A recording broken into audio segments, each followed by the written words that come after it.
All right, cool. Hello, everybody, and welcome back to Robert's Reviews. Today, as you can already tell, I hope, I do have a guest, Julian. Would you like to introduce yourself, talk a little bit about your movie expertise? Hi, I'm Julian. Like Robert, I'm a big movie buff. I like a lot of Marvel movies too, and I'm a classic movie lover. So yeah, that's my movie expertise.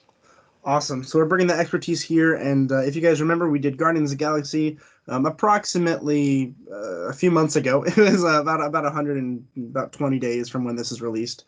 And today I'm really excited because we're really getting somewhere. We're almost, I think we're past halfway with the MCU, I think now. So today we're going to be talking about Guardians of the Galaxy Volume 2.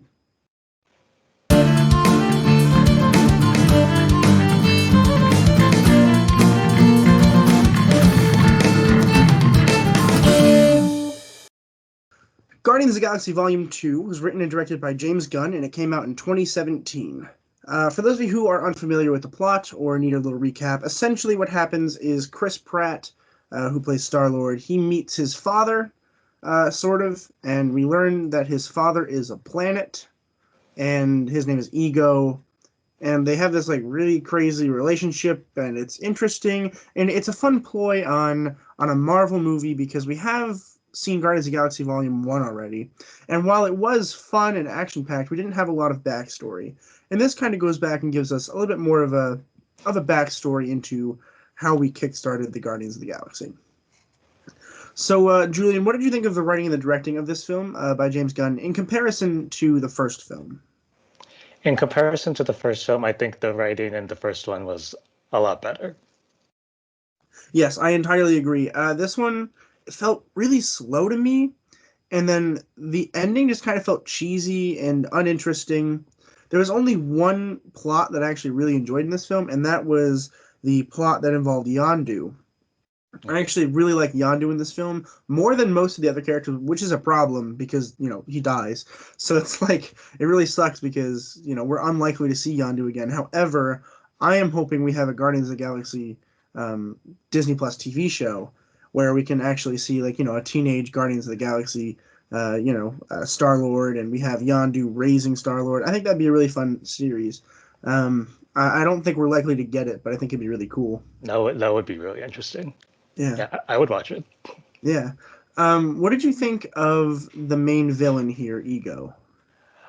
Well, I'm a big fan of the MCU, but the villains were always the weak part of the. But I think Kurt Russell, I think he was great as the main villain because Yeah, I think because like Kurt Russell has like a lot of charisma and like he's like he's like so evil in this movie. Like he was yeah. great.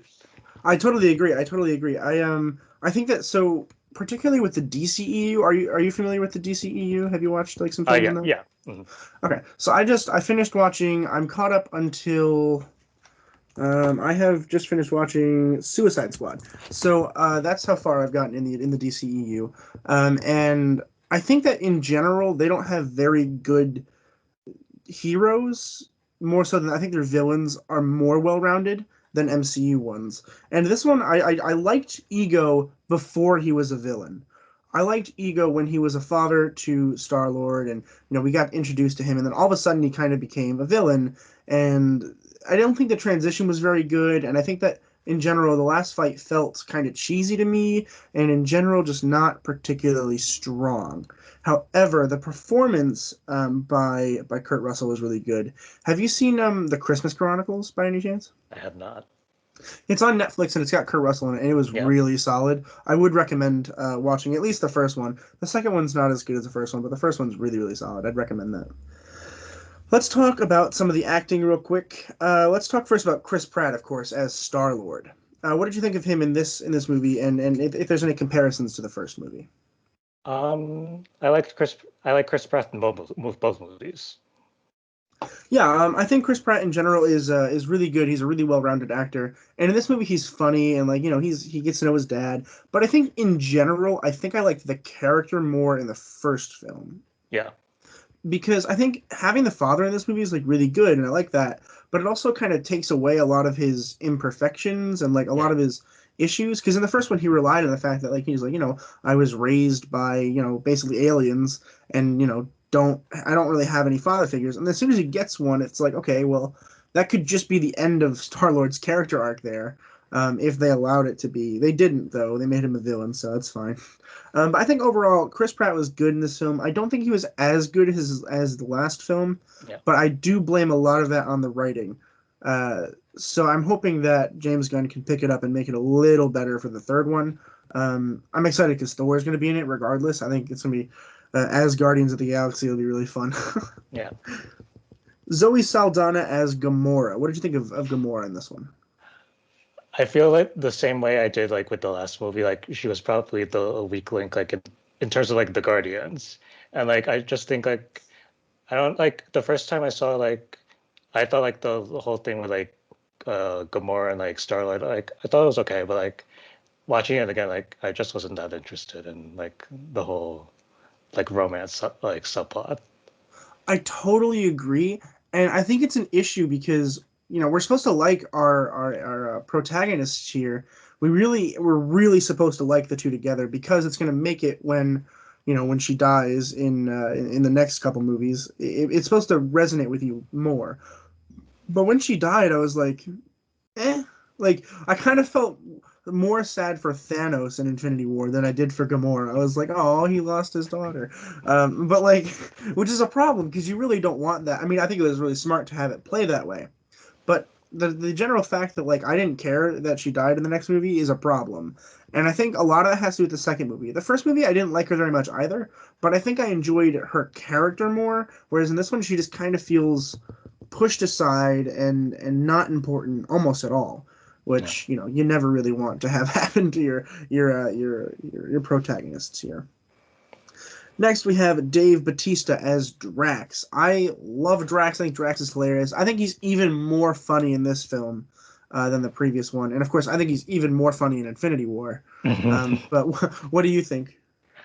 I think like with like, the writing, I think like maybe it was a little too much, but I think he was still he's the funniest. He's probably the funniest in the cast.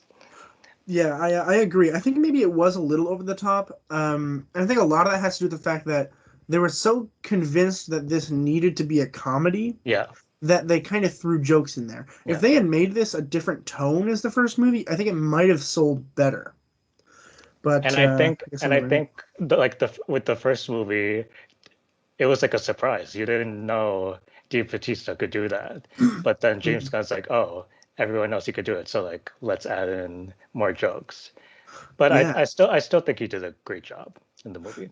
Yeah, I think he did a great job as well. And I think a lot of that has to do with the writing here Yeah, again, where we have a character who's, hell bent on revenge. That's like his entire motive. And all of a sudden we get to the point where, he doesn't really care about revenge anymore and he uses that as comedy instead of making it more dramatic. If we could see, a more dramatic Drax the Destroyer, I think it might do better in terms of character arc. But maybe we'll see a more dramatized version of Drax in the next movie. Michael Rooker as Yondu. Yondu was my favorite character in this movie.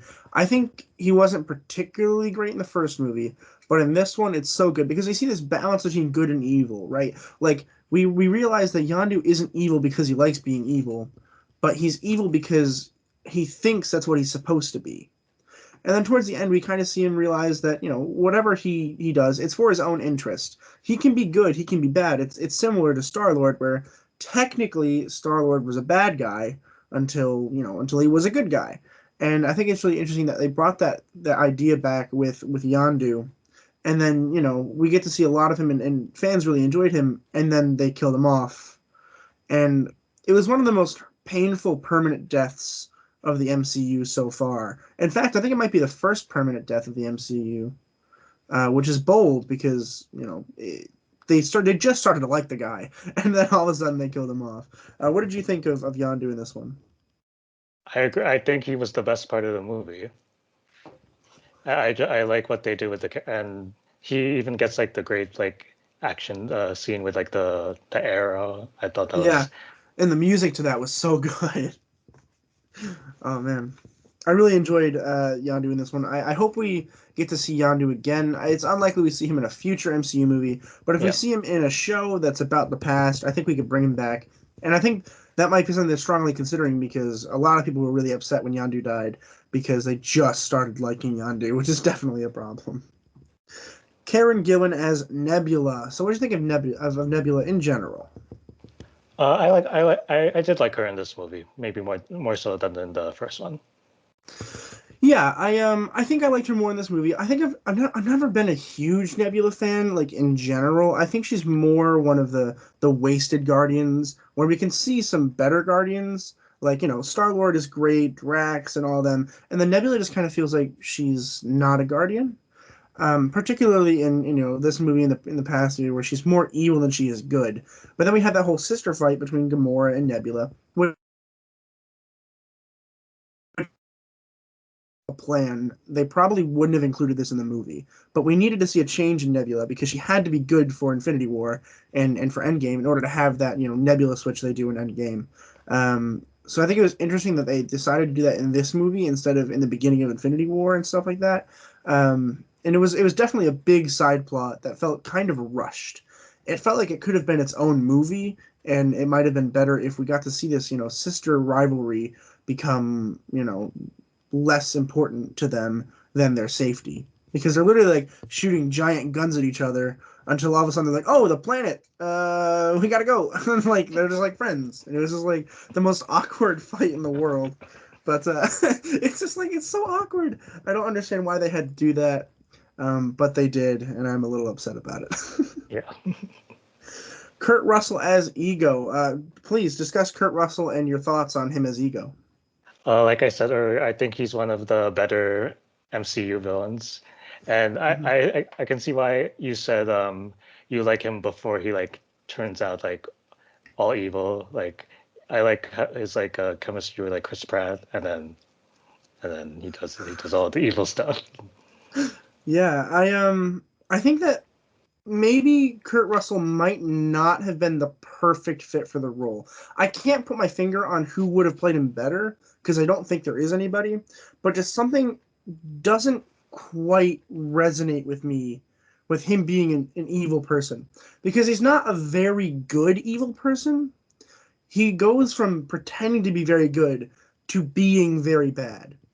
And I feel like having maybe even some subtle hints in the beginning that he's more bad than good might have been helpful, particularly considering the escalation was so fast. Right? We have really good Ego. Everyone else was like, "Yeah, I think he's not really good." And of course, Mantis already knows that he's evil and refuses to tell people until like last second when it's like, "Oh, it's important. I should probably tell you this." And then all of a sudden, it's like, "Oh, you're evil." Like I feel like even though he's Star Lord's dad, Star Lord should have been able to pick out the fact that there's something wrong with Ego. It was pretty obvious that he wasn't just a father this whole time, particularly in the weird sequence where he has sex with like every every person in the world. It's really awkward. I felt like it was funny, but I feel like also Ego was really funny in a bad way, in my opinion. Ego should have been more dramatic because once you get to the part where it's like, oh, we have a final battle here and we have a villain, you gotta not like the villain, right? Because I liked Ego as a person until he was, a bad guy, and then I was like, but now I really don't like him, but for the wrong reasons. I want to not like him because he's evil, not because I was like, I really actually kind of liked him as a father. I think that a good example of a good villain in terms of how this one worked would be in Spider-Man: Far From Home with Mysterio. Yeah. We have Mysterio's relationship with Spider-Man, but we know that it's a fake relationship. We all know that, and so it feels better to us when he's evil because we get to root for the main character who also finds out. Whereas we were kind of blindsided this whole time, and it wasn't a very fun experience, I think, for most audiences.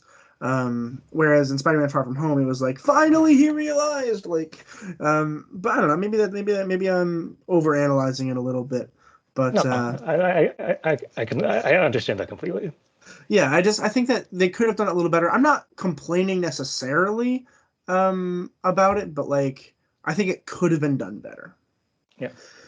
And finally, we have Palm Clementif, I think it's pronounced, as Mantis. So Mantis is a new Guardian, and she's, with Ego for a bit.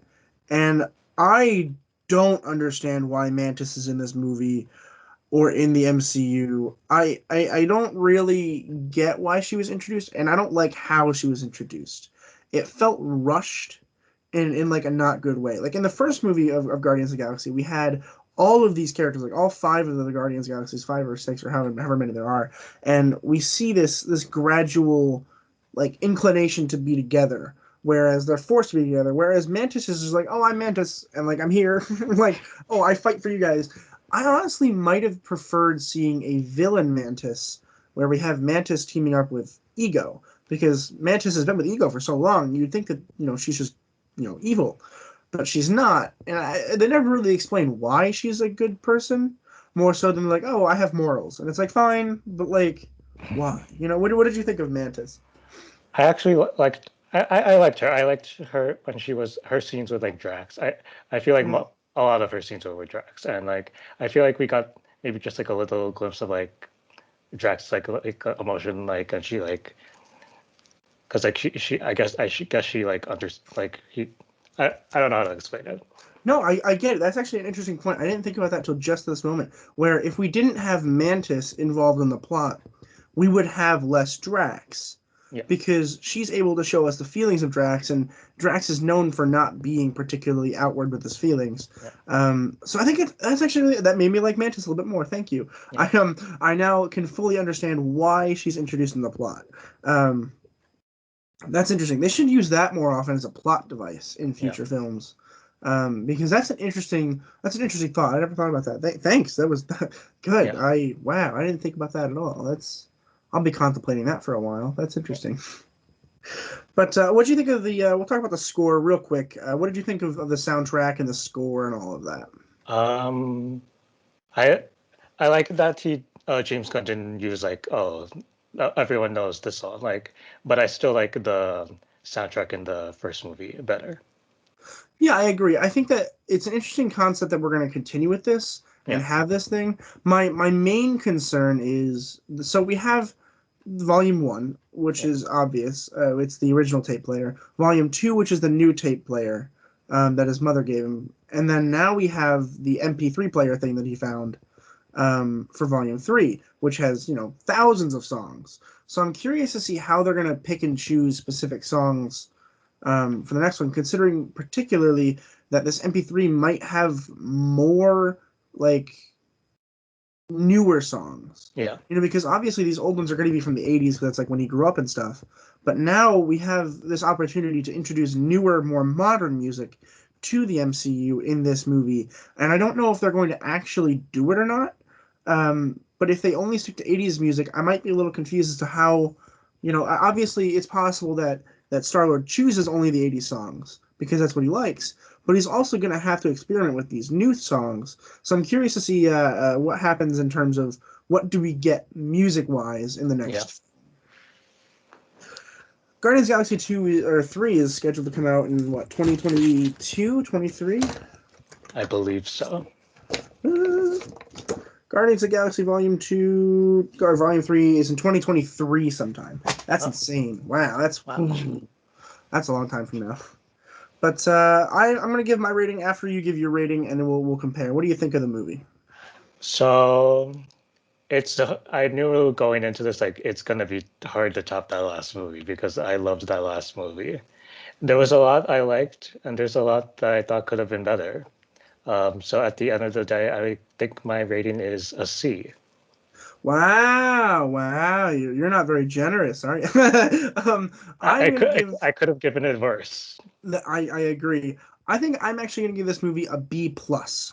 Oh, okay. And the reason that I think that is that even though the individual elements aren't particularly great, if I watch it as a whole, it's just a fun movie that I like to enjoy watching. I'd like to watch it with some friends. It's just I don't think it's a particularly fantastic um, part of the MCU, but I don't think it's as bad as like Thor: The Dark World, Oh no, yeah. um, or No. Age of Ultron, or in my opinion, Civil War. I know you probably like Civil War a lot.